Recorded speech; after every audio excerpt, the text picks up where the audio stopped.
திரு துக்ளக் ரமேஷ் அவர்கள் இணைந்திருக்கிறார்கள். வணக்கம் திரு துக்ளக் ரமேஷ். பன்னீர்செல்வத்தோட பேச்சை எப்படி பாக்குறீங்க?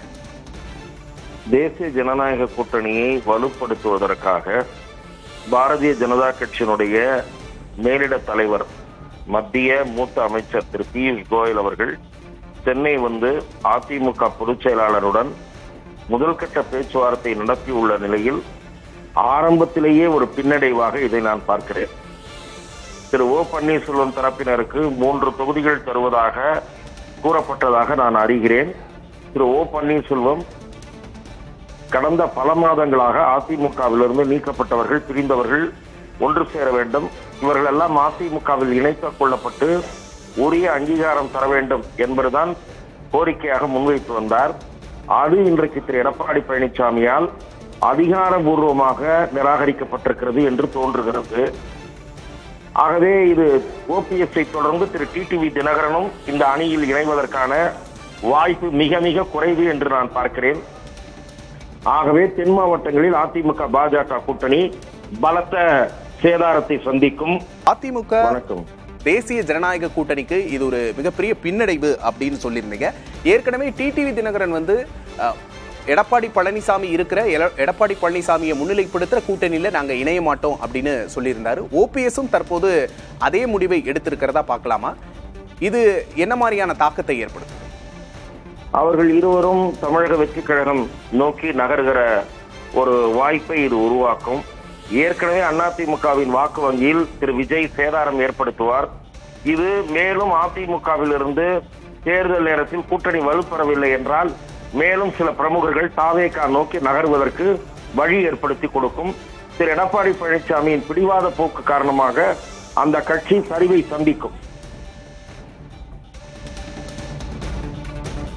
உங்களோட கருத்து பகிர்வுக்கு நன்றி. பத்திரிகையாளர் தராஷி சாமிடம் பேசலாம். தராஷி சாம், சில நாட்களுக்கு முன்பு வர அதிமுகவை ஒன்றிணைக்கணும் அப்படின்னு சொல்லிக்கிட்டு இருந்த ஓபிஎஸ் இன்னைக்கு எடப்பாடி இருக்கிற அங்கம் வகிக்கிற அதிமுகவில் நாங்கள் இணைய மாட்டோம் அப்படின்னு சொல்லியிருக்கிறாரு. ஓபிஎஸோட இந்த ஸ்டாண்டை எப்படி புரிஞ்சுக்கிறது? சற்று முன் நிறைவடைந்த உங்கள் தொலைக்காட்சி நேர்வட பேசு விவாதத்தின் போது நான் இதே கருத்துக்களைத்தான் கூறினேன். காரணம் என்னவென்றால், இன்றைக்கு காலையிலிருந்து வந்த செய்திகள், அதாவது ஓபிஎஸ்க்கு 3 இடம், டிடிவிக்கு 6 இடம், எல்லாமே வந்து செலக்டிவ் லீக்கேஜ், கசிய விடப்பட்ட செய்திகள், பொலிட்டிக்கல் டிராப், அரசியல் பொறி. அதில் வந்து இவர்கள் சிக்க மாட்டார்கள் என்றுதான் நான் நினைத்தேன். என்ன காரணம் என்றால், 3 இடங்களை மட்டும் வாங்கி கொண்டு ஓபிஎஸ் அவர்கள் என்ன சின்னத்தில் நிற்பார், அவருக்கு கட்சி எங்கு இருக்கிறது, அதுபோக அவரது ஆதரவாளர்களுக்கு எப்படி இடம் பெற்று தர முடியும், பிராக்டிக்கலா நிறைய பொலிட்டிக்கல் கொஸ்டின் ஆன்சர். காலையிலிருந்து என்ன தெரிந்தது என்றால், எடப்பாடி பழனிசாமி 170 இடங்களில் போட்டியிட விரும்புகிறார். பாரதிய ஜனதாவுக்கு 23 இடங்கள் தரப்படும். ஆக மொத்தம் 193 இடங்கள். மற்ற கட்சிகள், பாமக உள்ளிட்ட மற்ற கட்சிகள், இதுதான் பேச்சு. ஓபிஎஸ் அவர்களோ டிடிவி அவர்களோ சேர்த்துக் கொள்வதற்கு எடப்பாடி பழனிசாமி என்றைக்குமே தயாராக இல்லை. ஓபிஎஸ் அவர்கள் தான் மீண்டும் மீண்டும் அதை விரும்பினார். அமித்ஷா வரைக்கும் போய் பார்த்தார். அமித்ஷா வரைக்கும் போய் பார்த்தார். ஆனாலும் கூட அவருக்கான அந்த வாய்ப்பு கிடைக்கவில்லை.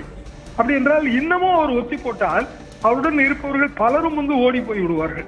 அது அவருக்கும் தெரியும். ஒரு அரசியல்வாதிக்கு அடுத்த முறை எம்எல்ஏ ஆக வேண்டும் என்பதுதானே எண்ணமாக இருக்கும். வைத்தியலிங்கம் மீண்டும் எம்எல்ஏ ஆக வேண்டும், அவருடன் இருப்பவர்கள் முன்னாள் எம்எல்ஏக்கள் பலர், அவர்களுக்கும் எம்எல்ஏ ஆக வேண்டும். இப்படியான சூழ்நிலையில் பன்னீர்செல்வத்தை பொறுத்தவரையில், ஓபிஎஸ்ஐ பொறுத்தவரையில் அவருக்கு இருக்கிற வாய்ப்பு என்பது 2 தான். ஒன்று வந்து அவர் தமிழக வெற்றி கழகத்தோடு கூட்டணி இணையலாம், அல்லது திமுக என்றாலும் இடங்கள் குறைவாகத்தான் கிடைக்கும். எனவே தமிழக வெற்றி கழகத்தை நோக்கி போவதுதான் அவர் சூசகமாக குறிப்பிடுகிற தை பிறந்தால் வழி பிறக்கும் என்று நான் கருதுகிறேன். நிச்சயம். அப்ப அதிமுகவில் இணையணும் அப்படிங்கறதான் ஓபிஎஸோட முதல் டிமாண்ட் அப்படின்னு பார்க்கலாம். இந்த நிலையில ஓபிஎஸ் அடுத்து எங்கு நகர்வார் அப்படின்னு நினைக்கிறீங்க? அதிமுகவில் அவரை இணைப்பதற்கு வழி இல்லை. என்ன காரணம்னா, ஓபிஎஸ் விரும்புவது பழைய ஒருங்கிணைப்பாளர் பதவி. அவரே இப்போது பேச்சில் அதை சொன்னார். ஒருங்கிணைப்பாளர், இணை ஒருங்கிணைப்பாளர் அப்படி இருக்க வேண்டும் என்று கூறுகிறார். அனைவரையும் ஒருங்கிணைக்க வேண்டும் என்பதற்காக என்றும் அவர் அடிக்கோடிடுகிறார். அப்படி என்றால் எடப்பாடி பழனிசாமி அவர்களின் ஆட்சியுடைய அதுதானே, 2 கையெழுத்து, எல்லாவற்றிலும் 2 முடிவு என்று வரும்போது கட்சி சரியாக வரவில்லை, ஒற்றை தலைமைதான் சரி. இப்போது ஒரு கையெழுத்து போடுகிற ஒரு பொதுச் செயலராக அவர் ஆகிவிட்டார். மீண்டும் எப்படி அவர் இணை ஒருங்கிணைப்பாளர் பதவிக்கு அவர் ஒத்துக்கொள்வார்?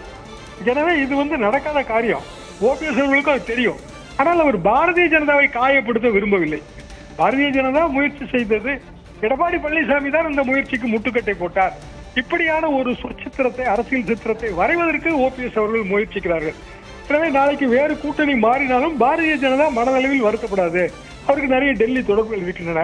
அமித்ஷா வருத்தப்பட மாட்டார், மோடி அவர்கள் வருத்தப்பட மாட்டார்கள், இப்படி அவர் நினைக்கிறார். அது அரசியல் ரீதியாக அது சரி தவறு என்று சொல்ல முடியாது. ஆனால் ஓபிஎஸ் அவர்கள் இன்றைக்கு உறுதியான முடிவு எடுத்து விட்டார் என்றுதான் நான் யூகிக்கிறேன். நிச்சயமா ஓபிஎஸ் வந்து பாஜகவோட இந்த முயற்சிகள் முற்றுப்பெறுது அப்படின்னு நினைக்கிறாரா? முழுமையாக இந்த விஷயம் அப்படிங்கிறது எடப்பாடி பழனிசாமியோட கண்ட்ரோலுக்கு போயிருச்சா?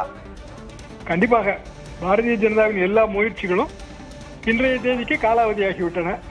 பியூஷ் கோயல் வந்து கடைசி கட்ட முயற்சியை செய்து பார்த்திருக்கிறார், அதுவும் நடக்கவில்லை. எடப்பாடி பழனிசாமி அவர்கள் இது கிட்டத்தட்ட அவர் 2 ஆண்டுகளாக இதே உறுதிப்பாட்டில் தான் இருக்கிறார். அவர் வந்து அவரது நிலைப்பாட்டை மாற்றிக்கொண்டார் என்று நான் சொல்லவே மாட்டேன். காரணம், அவர் வந்து இதற்கெல்லாம் வாய்ப்பே இல்லை, 100% வாய்ப்பில்லை என்று சொல்லிவிட்டார். ஆக திரும்ப சசிகலா அவர்களுக்கோ, ஓபிஎஸ் அவர்களுக்கோ, டிடிவி அவர்களுக்கோ பாரதிய ஜனதா இடம்பெறுகிற என்டிஏ கூட்டணியாக இருந்தாலும் அதில் அதிமுக இருந்தால் இடம் இல்லை. இன்றைக்கு ஓபிஎஸ் அதை சொல்லிவிட்டார். எடப்பாடி பழனிசாமி இருக்கிற கூட்டணியில் அவர் சேர மாட்டார். டிடிவி ஏற்கனவே அதை சொல்லிவிட்டார். ஆக ஒட்டுமொத்தத்திலே பாரதிய ஜனதா அதிமுக கூட்டணி அது உறுதியாகிவிட்டது. இருவருமாக சேர்ந்து 195 இடங்கள். மீதி இடங்களை பிரித்துக் கொடுப்பதற்கு சில கட்சிகள் இருக்கின்றன, அன்புமணி, பாமக உள்ளிட்ட பல கட்சிகள். அந்த தொகுதி பேச்சுவார்த்தைகளை எல்லாம் இனிமேல் எடப்பாடி பழனிசாமி அவர்கள் நடத்துவார்கள், பாரதிய ஜனதா அதை நடத்தாது. உங்களோட கருத்து பகிர்வுக்கு நன்றி.